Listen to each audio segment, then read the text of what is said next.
नमस्कार शेतकरी बांधवांनो, तुमचे स्वागत आहे देवअमृत ॲग्रोटेक प्रायव्हेट लिमिटेड कंपनीच्या एका नवीन व्हिडिओमध्ये. आज जाणून घेऊया एका डाळिंब उत्पादक शेतकऱ्याचा अनुभव. मी Satish Bhosale, Devamrut agrotech private limited प्रतिनिधी. आज आपण तळेगाव ढमढेरे येथे चौधरी फार्म वरती आलेलो आहे. हा डाळिंबाचा प्लॉट आहे 5 एकरचा. येथे भावेश चौधरी सर आणि रोहित चौधरी सर दोघंही BSc ॲग्री आहेत.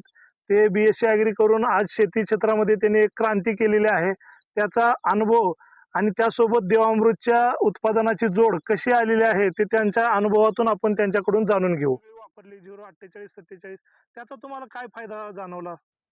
मी दर आमुषाला नेमॅटोडसाठी आणि मायक्रोरायझा दर आमुषाला ड्रिपने सोडतोच. ओके त्यानंतर 52-34 आणि 60-20 हे आता सध्या चालू आहे साईजसाठी, कलरसाठी. ओके आपण ड्रिप के पण वापरायचा प्लॅन करतोय आता. बर. 42-47 आणि 47-48 दोन्ही वापरलेले आहेत. ओके 42-47 स्टार्टिंगला वापरलं होतं ज्यावेळेस शेंडा थांबवायचा होता, स्प्रे मधनं म्हणा किंवा ड्रिपनं. बरोबर. त्यानंतर आता 47-48 चालू आहे. साईज आता तुम्हाला कशी वाटते सर? साईज कलर कसा वाटतोय? खूप छान अशी साईज आलेली आहे. मालाची कलर पण छान आहे. ओके तुम्ही बघू शकता, चमक, चकाकी, चमक एकदम छान अशी आलेली आहे.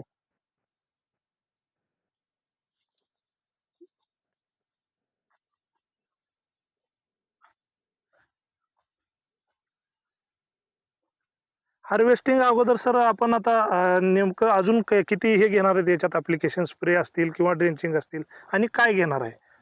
आता सध्या आपण स्लरी बनवणार आहे. ओके सरकी पेंट, PSB, KMB, शेण, ताक, गुळ ओके याचे बहुतेक 2 ॲप्लिकेशन होतील. त्यानंतर आता 60-20 चालू आहे. 6-45 किंवा 0946 असं एक वापरणार आहे कलरसाठी. ओके शॉनाईटचं एक ड्रिपने ॲप्लिकेशन देणार आहे. ओके. आणि आपल्या ह्याच्यावरती गेल्या वर्षी तुम्ही रिचरचा पण उपयोग केला होता. त्याचा कसा रिझल्ट वाटला सर तुम्ही?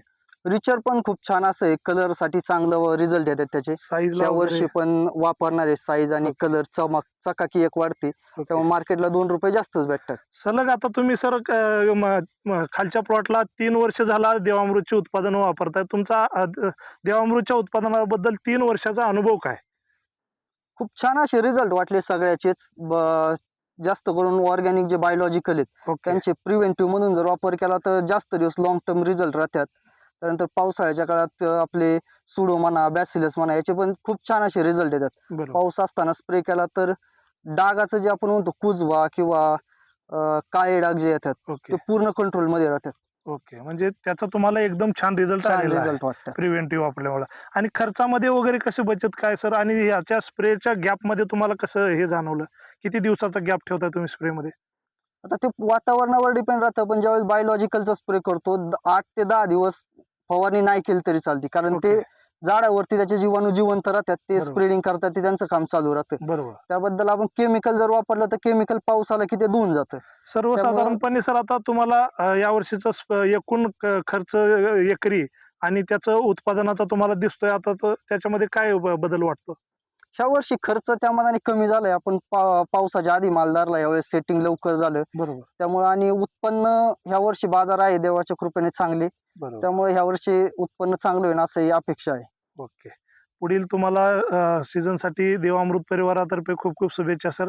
अजूनही आपले काही नवीन प्लॉट आहेत, ते आता काही सेटिंगचे प्लॉट आहेत तुमचे, त्यांनाही चांगला असाच दर मिळो, तुम्हाला असंच प्रगती होत राहो.